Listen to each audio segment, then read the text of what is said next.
atau negara maju itu tidak mau negara berkembang itu jadi negara maju.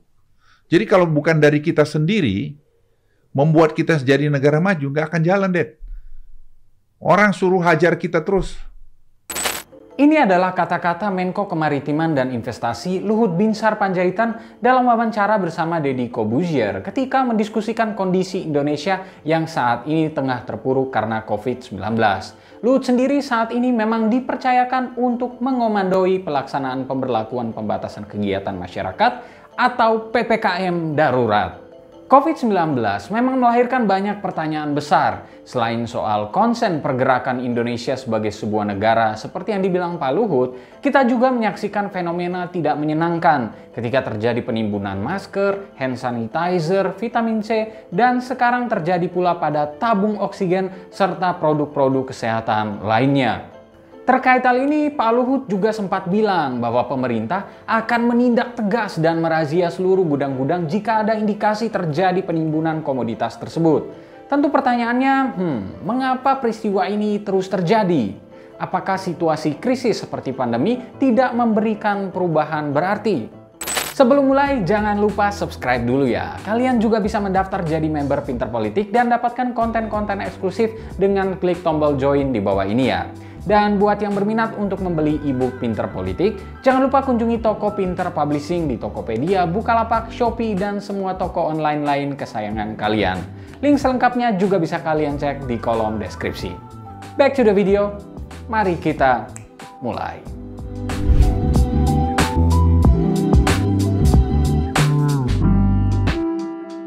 Beberapa hari terakhir, kita menyaksikan keluhan-keluhan dari masyarakat terkait kelangkaan tabung oksigen.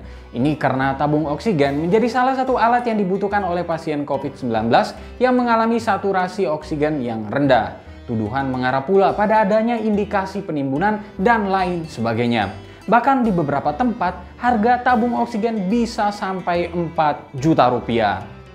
Persoalan ini seharusnya menjadi afirmasi atas analisis publik intelektual asal Israel, Yuval Noah Harari, yang menyebutkan bahwa untuk melawan pandemi yang kita butuhkan adalah solidaritas. Situasi sulit saat ini seharusnya menjadi pengingat yang baik bagi umat manusia untuk meningkatkan ikatan sosial, alih-alih semakin mempertebal egoisme individu.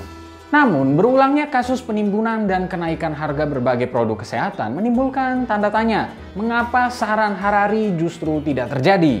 Pertanyaan tersebut dapat kita jawab melalui Collective Action Theory yang diperkenalkan oleh Mansur Olson pada tahun 1965. Collective action adalah situasi ketika individu-individu dalam organisasi saling bekerja sama untuk mewujudkan kebaikan bersama. Namun, Olson melihat collective action ini sulit terjadi karena seringkali setiap individu hanya mengedepankan kepentingan pribadi alih-alih kepentingan kelompok. Keith Dowding dalam tulisannya Collective Action Problem menggunakan salah satu game teori yakni Prisoner's Dilemma untuk menjelaskan persoalan yang disebutkan Olson.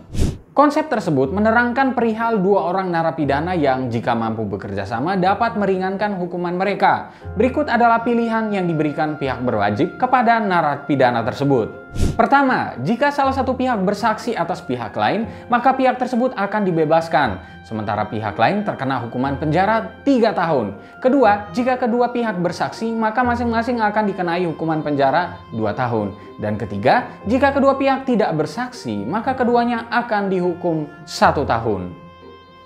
Tentu mudah bagi kita untuk menjawab pilihan ketiga adalah yang terbaik bagi kedua belah pihak. Akan tetapi masalahnya adalah setiap narapidana tidak mengetahui bahwa narapidana lainnya juga diberikan pilihan tersebut. Artinya masing-masing narapidana beranggapan bahwa hanya dirinya yang diberikan pilihan tersebut. Mengacu pada prinsip utama game teori, yakni setiap pihak akan memaksimalkan utilitas atau keuntungan, kedua pihak akhirnya melakukan pilihan kedua, yang mana itu membuat hukuman 2 tahun diterima oleh keduanya. Sederhananya, dilema narapidana adalah konsep yang menerangkan bahwa kerjasama sulit terjadi karena masing-masing individu mengasumsikan pihak lain pasti mengambil keputusan atas kepentingannya sendiri, alias setiap orang adalah individu egois. Jika mengabstraksikannya sampai ke level filosofis, collective action problem adalah bantahan atas tesis Adam Smith dalam buku The Wealth of Nations. Menurut Smith, aktor-aktor ekonomi yang merupakan individu egois pada saatnya nanti akan mencapai titik keseimbangan sehingga kemakmuran bersama dapat terwujud. Namun, alih-alih terrealisasi, kapitalisme yang digagas Smith justru memperdalam jurang ketimpangan ekonomi. Betapa tidak, monopoli adalah konsekuensi yang tidak terhindarkan dari kapitalisme. Alhasil, alih-alih mewujudkan kemakmuran bersama, kapitalisme justru menjadi wadah akumulasi kekayaan bagi segelintir pihak. Lalu, apa solusinya? Banyak pihak menilai solusi atas masalah ini adalah hukum. Hukum dianggap sebagai alat untuk mengondisikan hasrat kapitalisme tersebut. Teori Law as a Tool of Social Engineering yang dikemukakan oleh Roscoe Pound kerap menjadi rujukan atas simpulan tersebut. Hukum dipahami sebagai alat pembaharuan dalam masyarakat. Ia diharapkan dapat berperan mengubah nilai-nilai sosial dalam masyarakat. Terkait kelangkaan alat-alat kesehatan, di Indonesia memang ada aturan soal harga eceran tertinggi atau HET. Namun dalam praktiknya seringkali terjadi penegakan hukum yang timpang alias minim kepastian hukum. Mengutip teori sistem hukum dari Lawrence M. Friedman, hukum harus memiliki 3 komponen agar dapat bekerja, yakni substansi hukum, struktur hukum, dan budaya hukum. Substansi hukum adalah peraturan tertulis, struktur hukum adalah aparat dan institusi penegak hukum, serta budaya hukum adalah respons atau kebiasaan masyarakat dalam menyikapi suatu hukum. Dalam teorinya, Friedman melihat hukum sebagai suatu sistem, artinya penegakan hukum akan sulit terjadi apabila ketiga komponen tersebut tidak saling menunjang. Pada persoalan penimbunan yang kembali terjadi baru-baru ini, masalahnya ada pada struktur hukum dan budaya hukum. Penegakan yang terlihat tidak merata dari aparat atau institusi berkonsekuensi pada kebiasaan masyarakat yang cenderung meremehkan hukum. Kembali mengungkit dilema narapidana, penegakan hukum yang tidak optimal tersebut dapat menciptakan persepsi di tengah masyarakat bahwa tidak apa-apa melanggar karena orang lain juga telah melakukannya. Pada akhirnya, kelangkaan itu sendiri memang jadi hal yang tidak bisa dipisahkan dari ekonomi. Well, ilmu ekonomi itu sendiri didefinisikan sebagai the study of how we choose to use limited resources to obtain the maximum satisfaction of unlimited human wants. Jadi, ada poin tentang scarcity atau kelangkaan dan ada pilihan atau choice. Mungkin hal inilah yang harus menjadi pilihan negara untuk mengatasi berbagai persoalan kelangkaan yang sedang terjadi. Menggunakan hukum bisa jadi salah satu opsinya.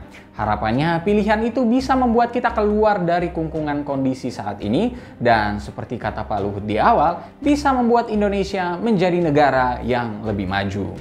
Nah, lalu bagaimana menurut kalian? Seperti apa fenomena kelangkaan ini harus disikapi?